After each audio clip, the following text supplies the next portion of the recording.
you don't know what you don't know. Someday I'll be living in a big old city, and all you're ever gonna be is me. Someday I'll be big enough so you can't hit me, and all you're ever gonna be is mean.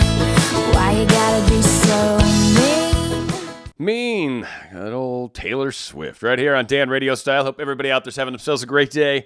Such a horrible song, but I just love it. I kind of gave up on a long time ago about trying to find songs that were all totally positive and uplifting. You start to run out of music quickly, and it takes forever to find anything. So now we're kind of going for cute, funny, along the lines of, because we're talking about how to assess our limiting beliefs here in this particular show. So I'd say being mean is somewhat of a limiting belief, maybe a little poetic license on this particular topic.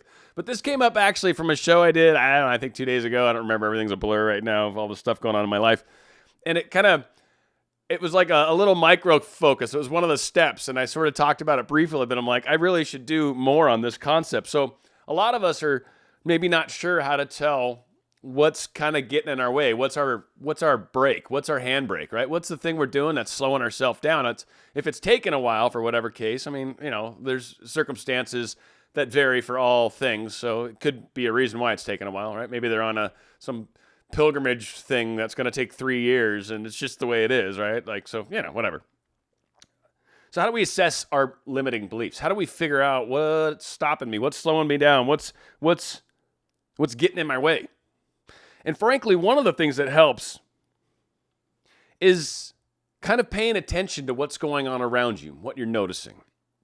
And what do I mean by that? Well, am I noticing things like, wow, the traffic signals are always green. People tend to be smiling to me. Dogs are happy. I see couples walking hand in hand. I see people that are actually in love. I see people enjoying their jobs. I see all sorts of different things that kind of indicate life's good and groovy. Or do I tend to see couples maybe fighting? Do I tend to see red lights frequently? Do I tend to see people being mean, people cheating on each other, people that aren't able to cheat, friends that have the same problem where they've got people they don't trust in their lives? What is around me? What do I notice?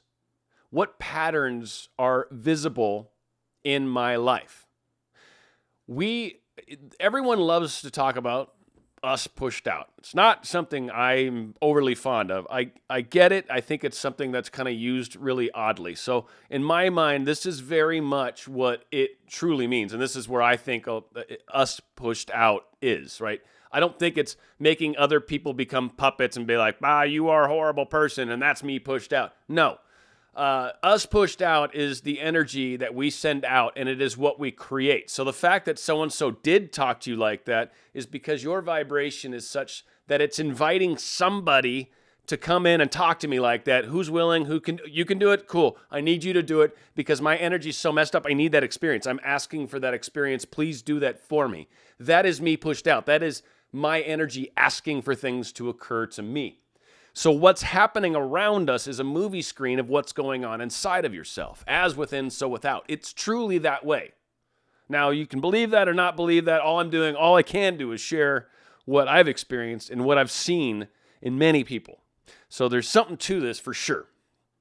So what's going on the inside controls what's happening on the outside. When you're not sure what's going on the inside, right, frankly, and you're trying to figure out what the hell's wrong or what's going on or why things aren't happening the way they should be or we want them to be, or you've been working on manifesting, why is this taking a while? Look what's going on around you. Look what sorts of conversations you're having with friends. Are you having conversations that you're constantly, say, discussing things fiery? A great example here, fiery. I don't even know if that's even a word, sort of, but people that are good friends, maybe, but are on different political sides of the spectrum. Here in the United States right now, that is something that challenges a number of friendships, right? And so maybe you find that every time you get together, you're always having these kind of heated discussions around politics because most people that are following politics right now are very extreme on one way or the other. Period. There's very little people that are even allowed to walk down the center. I hate all politicians, so it's just easy for me. I'm just kind of sit above them all and go, you guys are ridiculous. But that all being said, it can be a challenge for a friend. If that's something that you're experiencing in your life on a daily basis, that level of frustration, just in that conversation, I would ask you to look at other places in your life. Are you noticing that you're getting stuck in traffic? Are you noticing that you're getting cut off a little more frequently? Are you noticing people are kind of being rude to you more often? Are you noticing? So what starts to happen is we've got this level of frustration in our life and we don't realize how much it impacts everything else. And sometimes just the very nature of cutting yourself off from an energy that's sucking the life out of you or bringing no good in your world will do wonders in helping shift and shape the rest of your world. It's kind of like the earth, right? Like we burn rainforests over here. It actually affects people over in the other side of the planet. It may take 100 years, right? But it is affecting the whole planet. We are all breathing the same air, right? Same water, same air, same everything, all in the same biosphere. You know, like I said, it might take 100 years before you notice we just jacked your air, but you're going to notice someday. So a lot of times what we're focusing on, what we're seeing, what we're concentrating on is what we notice in our outer environment. Now that can also play out in things such as fears. I'm afraid that so-and-so doesn't care about me. I keep entertaining that thought. I spend a lot of time thinking about it. And so what that ends up creating, let's play this cycle out. So I've got these frequent thoughts about how I'm lacking and inadequate for them and this person and how they're not interested, right? All the little things that kind of come around why you think you're apart. And then you start to notice that even people at work are sort of kind of being somewhat disrespectful to you, almost like you're not worthy of that. You start to notice other frustrations, right, with other relationships in your life, right? This is partially why you and this specific person are not together, is because they've got to play out this internal belief that you have about your reality.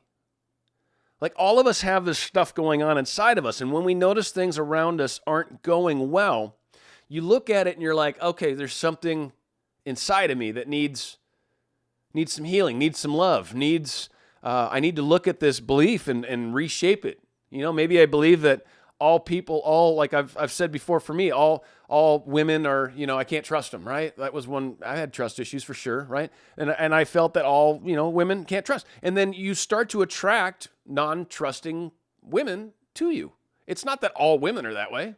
It is that what I believed is what created my reality. So then the women that I chose to date that were okay with dating me, that we were attracted to each other, well, she was someone that was not trustworthy, and that's what I believed, and that's what I got. And gosh golly, she wasn't trustworthy. Well, duh. That's what you manifest. So then you look at it and you're like, no, it's not that all women aren't please. There's some bad apples in every bunch, right?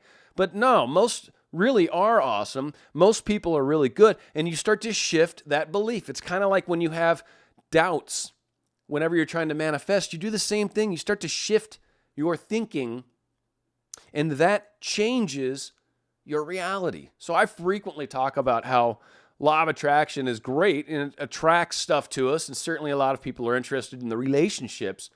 But this is also about life growth. All of us are growing. And if we're not improving ourselves, a lot of times things can change in our life because we need to change a belief. We need to alter something.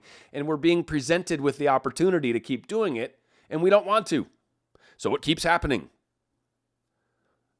Patterns are interesting. There's a reason for patterns. It's either I need to do this differently. Well, it's always I need to do it differently. Sometimes it's a growth aspect for your soul. Sometimes it's an issue of accepting maybe a group of people that right now you're like, oh, that's not okay, right? But then you're going to end up meeting somebody that happens to be of that group, and you're going to like them, and you're going to be like, oh my goodness, like this is, I've got a totally different view about this now. So sometimes life, we evolve, we change, we grow, and relationships will come with us. And sometimes it's a rocky road to get up. It's a little squishy, you know, sometimes you like get stuck, right? And then eventually you jar it loose and then it moves a bunch, right? It's, you know, it's kind of like earthquakes, unfortunately. We just had one here in Southern California a few days ago, right? The pressure, then it breaks and it moves a lot, right? And so that is how that jolt occurs. And so you might be the thing that helps de-sticky them. Maybe you got an elastic band attached to them, and eventually it gets so tight, they pop. And they needed that. Maybe the breakup was part of that. Maybe you're the sticky part. Maybe you guys both need to move. Who knows? But there's growth almost always involved. So what's going on around you is something that you definitely want to pay attention to. You want to see it for what it is. And what it is not personal. It's you. It's internal. It's personal to you, I guess, but it's not them coming at you. It's not people being mean to you. It's you asking for mean people to show up in your life. There's nice people out there too at the same time.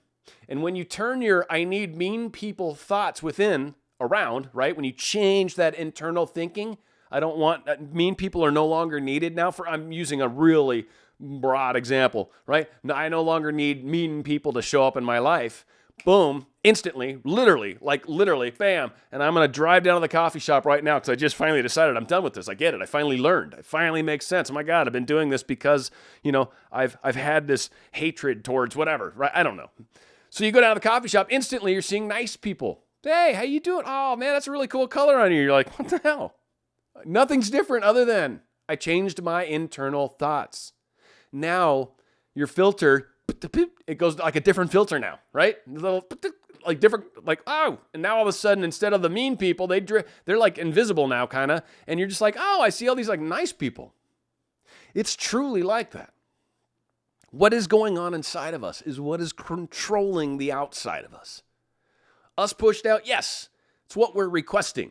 It's not them. I am not them. I'm not pushing myself onto them and going, I am now you. I'm ba, ba, ba, ba, ba. And you're never going to know what I just said because I just took over your body. No, it's nothing to that effect.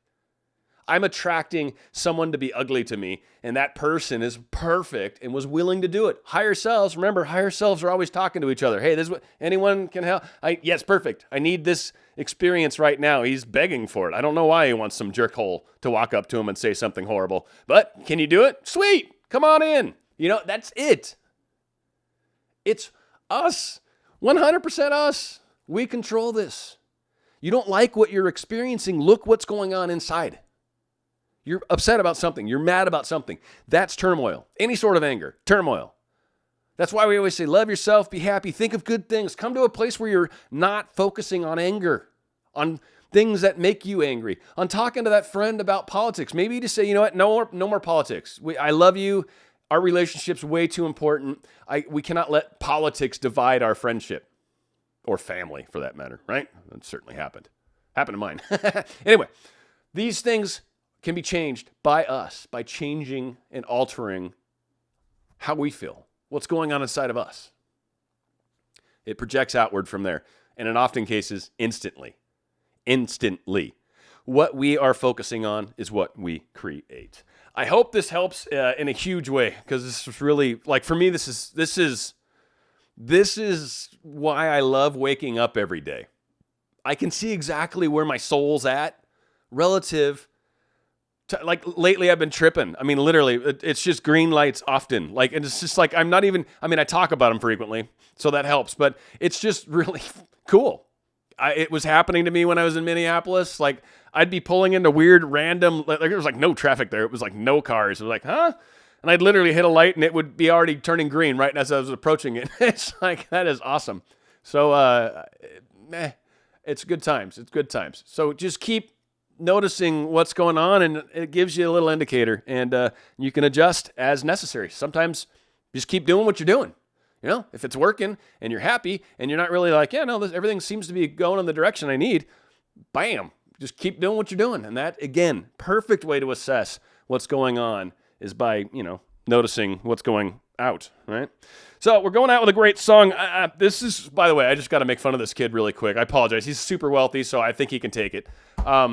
First off, his last name's funny, and I'll say that in a second. But anyway, he's a child, and it's cool. He's successful and stuff. But they kept showing him backlit. He had backlit, and all you could see was fuzz on his fuzz. He has baby fuzz on his face. This little child that's a billionaire, little baby fuzz. Anyway, it's just me being grumpy about age, right? That's all that is. All right, I got to turn my frown upside down. That's what I'm going to do. Sam Concepcion. He's going out here with No Limitations right here on Dan RadioStyle. 'Cause we got nothing